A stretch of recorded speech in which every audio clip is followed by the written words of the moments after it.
नमस्कार, मैं हूं शम्स ताहिर खान और आप देख रहे हैं वारदात। 93 में मुंबई में हुआ सीरियल धमाका इस देश में हुआ पहला ऐसा आतंकवादी हमला था जिसमें पाकिस्तानी खुफिया एजेंसी ISI और अंडरवर्ल्ड ने हाथ मिलाया था। इसके बाद अगले कई सालों में ऐसे कई आतंकवादी हमले हुए जिसमें ISI और अंडरवर्ल्ड साथ साथ थे। अब एक लंबी खामोशी के बाद ISI और अंडरवर्ल्ड ने एक बार फिर से हाथ मिलाया, त्योहार के मौके पर देश को दहलाने का। आखिर क्या था यह पूरा टेरर प्लान? आज आपको इसकी पूरी इनसाइड स्टोरी बताता हूं।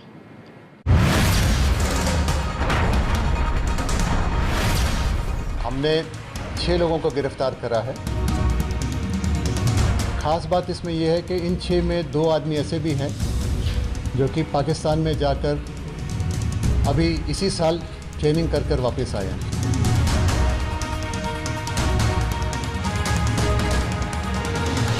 जो फेस्टिवल सीज़न में जो ख़ास तौर पे जो हमको लग रहा है वो एक तो जो नवरात्रास हैं प्लस जो रामलीला होती है।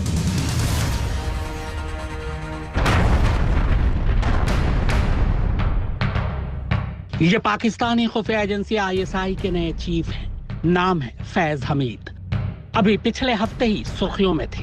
अफगान में तालिबान की सरकार बनाने के लिए ये काबुल पहुंचे थे। इस चेहरे से तो खैर आप सभी वाकिफ होंगे। यह हिंदुस्तान का मोस्ट वांटेड चेहरा है, चेहरा अंडरवर्ल्ड डॉन दाऊद इब्राहिम का। अब लगे हाथ इन चेहरों पर भी सरसरी नजर डाल लीजिए। ये सभी ताजा पकड़े गए आरोपी आतंकवादी हैं। वो आरोपी आतंकवादी जिनका इरादा दिल्ली, यूपी और महाराष्ट्र में त्योहार के वक्त आतंकी हमलों को अंजाम देना था। अब सवाल यह है कि इन तमाम चेहरों के आपस में क्या रिश्ते हैं? तो बस इसी रिश्ते ने देश की खुफिया एजेंसी और राज्यों की अलग अलग पुलिस को डरा दिया है। एक लंबी खामोशी के बाद ISI और अंडरवर्ल्ड ने हिंदुस्तान को दहलाने और लहूलुहान करने के लिए हाथ मिलाया है। हालांकि इनका रिश्ता बहुत पुराना है, 93 के दौर से ही, लेकिन अब नए सिरे से इनका साथ आना खतरे की घंटी है। खतरे का अंदाजा इसी से लगाया जा सकता है कि महज 24 घंटे के अंदर अंदर दिल्ली, यूपी और महाराष्ट्र की पुलिस को प्रेस कॉन्फ्रेंस बुलानी पड़ी ISI और अंडरवर्ल्ड के इस गठजोड़ की साजिश की कहानी सुनाने के लिए। दिल्ली पुलिस के स्पेशल सेल को टेरर के खिलाफ मुहिम में एक बड़ी सफलता मिली है। एक मल्टी स्टेट ऑपरेशन में हमने 6 लोगों को गिरफ्तार करा है। ख़ास बात इसमें यह है कि इन 6 में 2 आदमी ऐसे भी हैं जो कि पाकिस्तान में जाकर अभी इसी साल ट्रेनिंग कर वापस आए हैं। केंद्रीय एजेंसी से हमें एक इनपुट मिला था कि भारत के कुछ प्रमुख शहरों में कुछ आतंकी घटनाएं करने की एक साजिश हो रही है। यूपी ATS के द्वारा एक महत्वपूर्ण सफलता हासिल करते हुए ISI स्पॉन्सर्ड मॉड्यूल को बस्ट किया गया है तथा 3 लोगों को हिरासत में लिया गया है। यह सफलता उस समय हासिल हुई जब 4 जनपदों में एक साथ रेड की गई। ये जनपद लखनऊ, रायबरेली, प्रतापगढ़ तथा प्रयागराज हैं। दिल्ली पुलिस ने 6 लोगों को अरेस्ट किया है। उसमें से एक आदमी धारावी, मुंबई का रहने वाला है। तो उसका नाम है, आपको पता ही होगा, जान मोहम्मद अली मोहम्मद शेख। जान मोहम्मद अली मोहम्मद शेख ये आदमी धारावी में रहता था। मैं बताना चाहूँगा कि इसका काफ़ी पुराना एक रिकॉर्ड है पाकिस्तान में डी कंपनी के साथ इसके संबंध होने का। बात सितंबर के पहले हफ्ते की है। इंटेलिजेंस ब्यूरो यानी IB को एक इनपुट मिलता है। इनपुट ये था कि अक्टूबर में त्योहार के मौके पर देश के कुछ राज्यों में, खासतौर पर दिल्ली, यूपी और महाराष्ट्र के अलग अलग शहरों में IED ब्लास्ट को अंजाम दिया जाना है।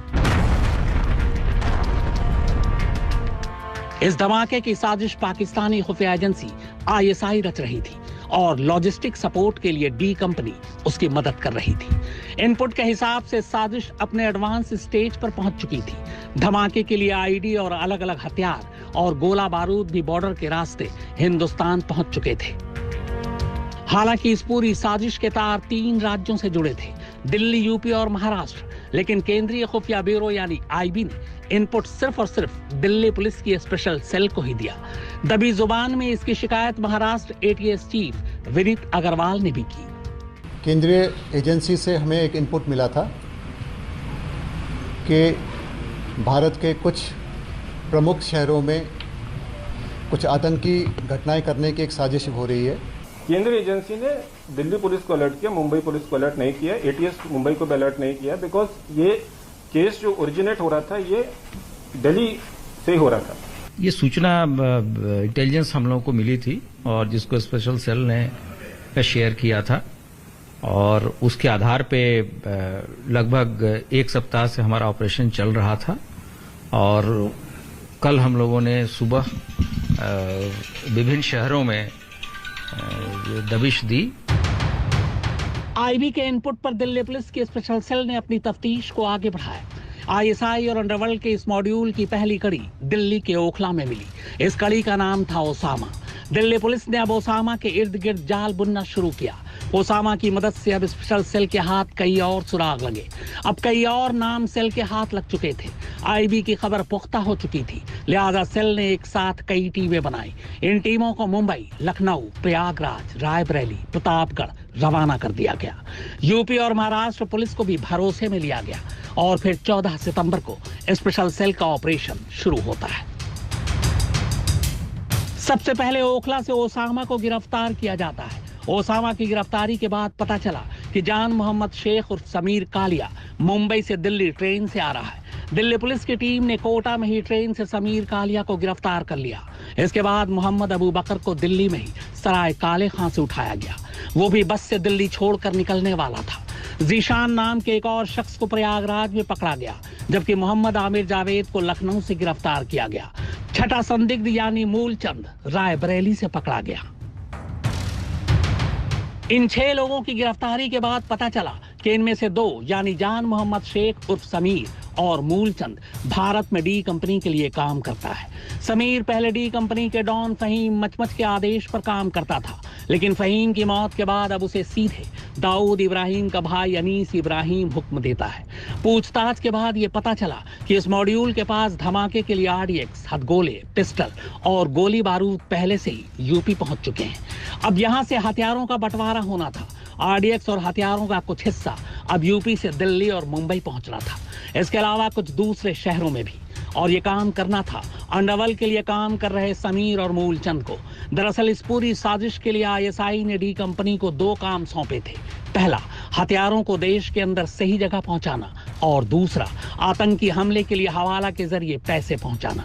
ये दोनों काम हो जाने के बाद आईएसआई के इशारे पर अलग अलग शहरों में दशहरे के दौरान धमाके होने थे।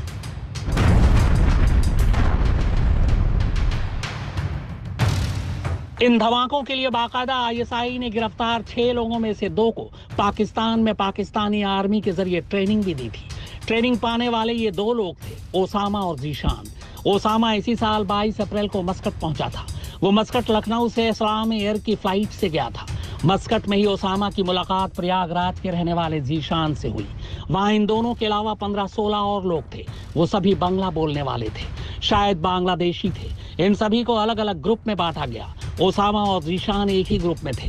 इसके बाद अगले कुछ दिनों में कई बोट्स बदलते हुए ये सभी जियोनी शहर पहुंचे। जियोनी पाकिस्तान में ग्वादर पोर्ट के करीब है। इसके बाद इन सभी को एक पाकिस्तानी अपने साथ थट्टा में एक फार्म हाउस पर ले गया। यह थट्टा वही जगह और इलाका है जहां 26 से 11 हमले के लिए कसाब समेत 10 हमलावरों को ट्रेनिंग दी गई थी। फार्म हाउस में 3 पाकिस्तानी भी थे। इनमें से 2 जिनका नाम जब्बार और हमजा था, उन्होंने इन सभी को ट्रेनिंग दी। जब्बार और हमजा पाकिस्तानी सेना की वर्दी में थे। ट्रेनिंग के दौरान ओसामा और जीशान को आईईडी बनाने, हथगोले छोड़ने और AK-47 समेत अलग अलग हथियार चलाने सिखाए गए। करीब 15 दिन की ट्रेनिंग के बाद जीशान और ओसामा ठीक उसी रास्ते पाकिस्तान से मस्कट और फिर मस्कट से लखनऊ लौट आए।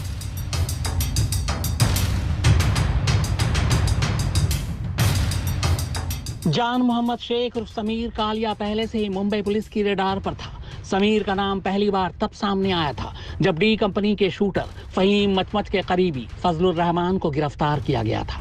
समीर कालिया दरअसल डी कंपनी के लिए स्लीपर सेल के तौर पर काम करता था। अब उसकी गिरफ्तारी के बाद महाराष्ट्र एटीएस समीर से पूछताछ करना चाहती है और इसके लिए एटीएस की एक टीम जल्द ही दिल्ली आएगी। इसके पास कोई एक्सप्लोजिव्स नहीं मिले, इसके पास कोई वेपन नहीं मिला। जो भी इंफॉर्मेशन है वो दिल्ली पुलिस के पास है। हमारी एक टीम आज शाम को दिल्ली जा रही है। इसको जान मोहम्मद को इंट्रोगेट करेंगे और जो भी इंफॉर्मेशन दिल्ली पुलिस के पास है वो हम लेकर आएंगे। हमारे पास जो इंफॉर्मेशन है वो हम दिल्ली पुलिस को देंगे। मुंबई से सौरभ वक्तानिया और लखनऊ से संतोष शर्मा के साथ हिमांशु मिश्रा, दिल्ली आज तक। क्या त्योहार के मौके पर देश को दहलाने के लिए आईएसआई और अंडरवर्ल्ड ने कोई बैकअप प्लान भी तैयार कर रखा है? पूरी कहानी इस ब्रेक के बाद आप देखते रहिए वारदात। तो आईएसआई और अंडरवर्ल्ड के इस मॉड्यूल को पुलिस ने बेनकाब कर दिया, मगर सवाल अब भी है और खतरा भी बना हुआ है कि क्या ये इकलौता मॉड्यूल था जो इस काम पर लगा हुआ था, या फिर त्योहार के मौके पर देश को दहलाने के लिए इसके अलावा भी कोई दूसरा मॉड्यूल काम कर रहा है। इसके लिए अलग अलग राज्यों की पुलिस इस पूरे मिशन में जुटी हुई है और इनका खुलासा करने की कोशिश कर रही है। अब तक कई जगह छापे मारे जा रहे हैं, कई और गिरफ्तारियां भी हुई हैं।